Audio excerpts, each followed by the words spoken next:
It's an awful admission to make, but I've been writing books for a long time because I'm very old. And I actually did a count the other day, and it's almost 160 books, of which I'm delighted to say that at least 15 or thereabouts have been done for Veloce. And the thing is that people keep on asking, which is wonderful. And as long as I've got the sort of mental strength to carry on, I shall keep on writing because it's such a pleasure still.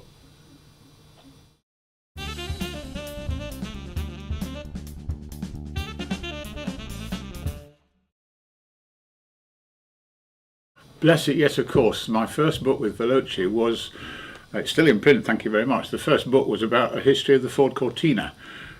Not just Lotus Cortinas, but a complete book about the Ford Cortina. I was very lucky. I'm really fairly, how can we say, well connected at Ford. They gave me full access to all the records they had and all the photographs, and I think it came out well.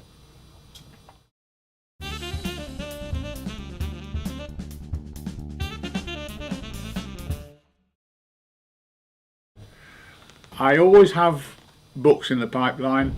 I've got one big book coming which is in the form of a sort of dictionary for a particular period. But I've also got lots of books here, if you know what I mean. I would love to think that someone might ask me to do this, that and the other. And the joy of working with Veloce is that there are people at Veloce, and I'll say here because I'm in the headquarters of Veloce as I speak, there are people at Veloce who always come up with bright ideas and give me a call and say, why don't you? I love that. Why don't you? It's wonderful. I live by it.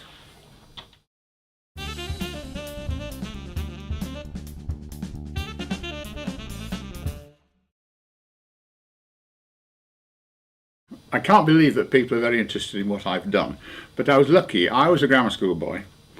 I went to Oxford, and from Oxford talked my way into a graduate engineering training scheme at Jaguar. There had apparently not been one before I got there, but one way or another I got to Jaguar. So I started at Jaguar as a design engineer for about 3 years, doing little bits of E-type, and I can prove it because the drawings are still there with my initials on them. And then moved then to Standard Triumph, also in Coventry, and from then ran motorsport at Standard Triumph for 3 years or thereabouts. Then, flattering thing to say about myself, was headhunted to Autocar magazine, and it's then that the writing began to take over, because after 2 sessions out of writing, I had 3 years at Chrysler UK in engineering again. I had a year running a seatbelt company in Carlisle, that was Kangol. But then I've been writing independently for myself for 40 years.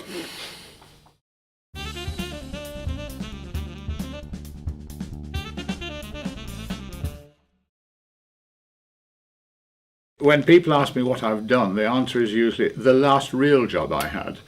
The last real job I had was probably at Chrysler UK, which was in the process of being rationalised by the Americans, and we were into mass production cars like Avengers and things like it. Good fun, but that's when I was an engineer and I spent half my time in meetings, and there was no time for writing much. But I've often told the story that the very first day I arrived at Chrysler for my new job, a magazine job, I arrived at my new office with a typewriter in my hand, and the girl I'd inherited as a secretary looked at it and said, "What's that?" And I said, "It's a typewriter." She said, "You don't mean to say you're going to type as well as dictate?" So things have changed over the years.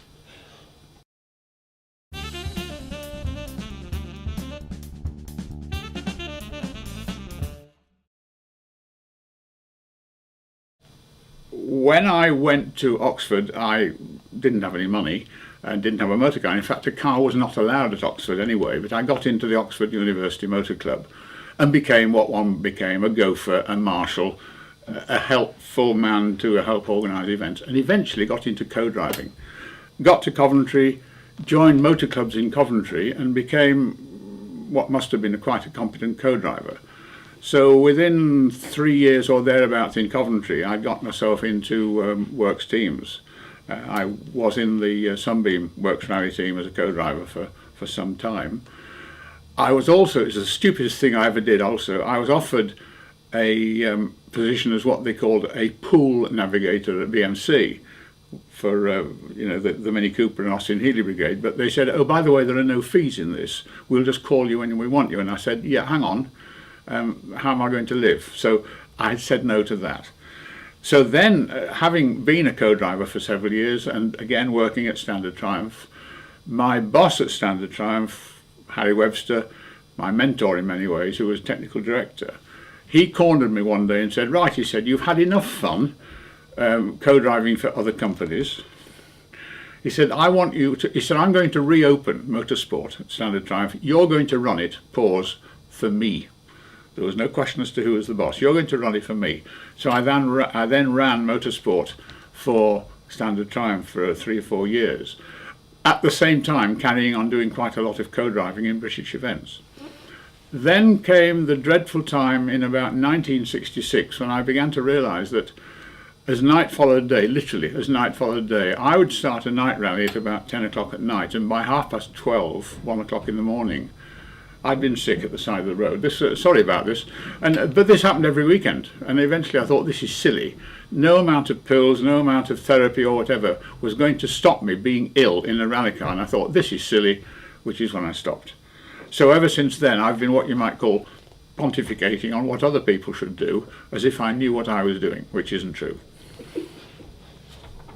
One of the books I've written in the last few years for Rod Granger at Veloce was a book I talked him into, which I titled World Cup 40, because the World Cup Rally was run in 1970. We did this 40th anniversary book because I was involved in the World Cup Rally as a travelling controller. Now, the World Cup Rally was one of these wonderful events that will never happen again. It started from London, it went all around Europe, it finished up in Lisbon, boat to South America, all around South America, finished in Mexico City, 6 weeks, 16,000 miles, big expensive event with big expensive works teams in it, like Ford, like British Leyland, like Citroën, and so on. I was a travelling controller.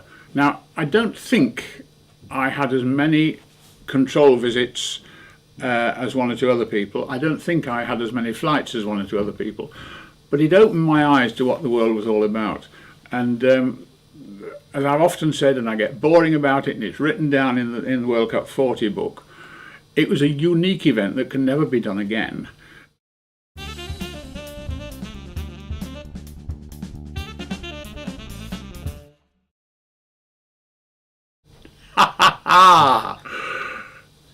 I'm lucky in that I go to various motoring events. I do a lot of commentary work these days. So I turn up at events, and my day-to-day car these days is a big Jaguar, an old man's car. And people say, it's a Jaguar.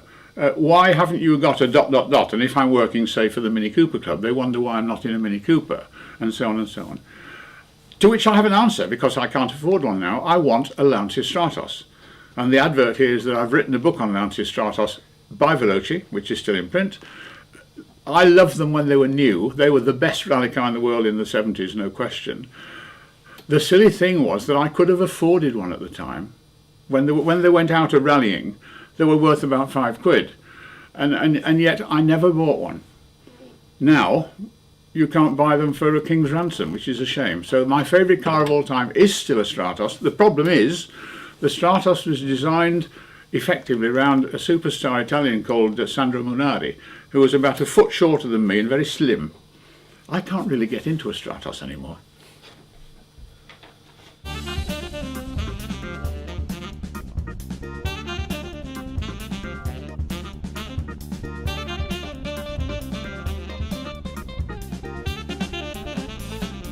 Everyone, they say, needs a hobby.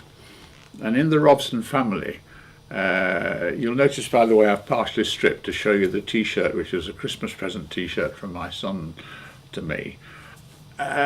Way back in the 1940s, my father bought his first Bulldog, English Bulldog. And we've been Bulldog fanatics ever since.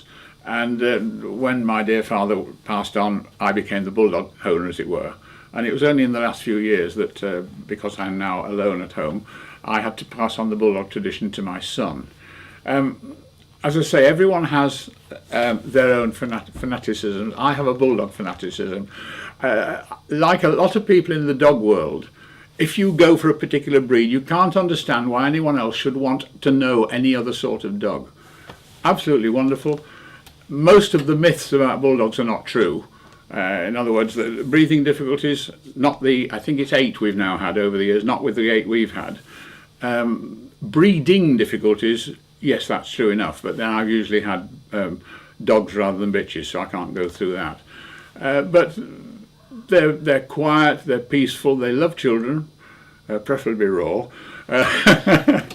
No, seriously, they're just loving animals, and one of the joys of my life now is that my son visits me every week. The first thing that happens on a Saturday morning to me is that the outside my house appears a bright green Focus RS Mark II, and if you open the boot lid at the back, there's this grinning face of a bulldog who loves to travel in it. We all have fanaticisms. We know the dear old chap's going to leave us one day soon, and the master plan is that we have not one but 2 more. It's a disease.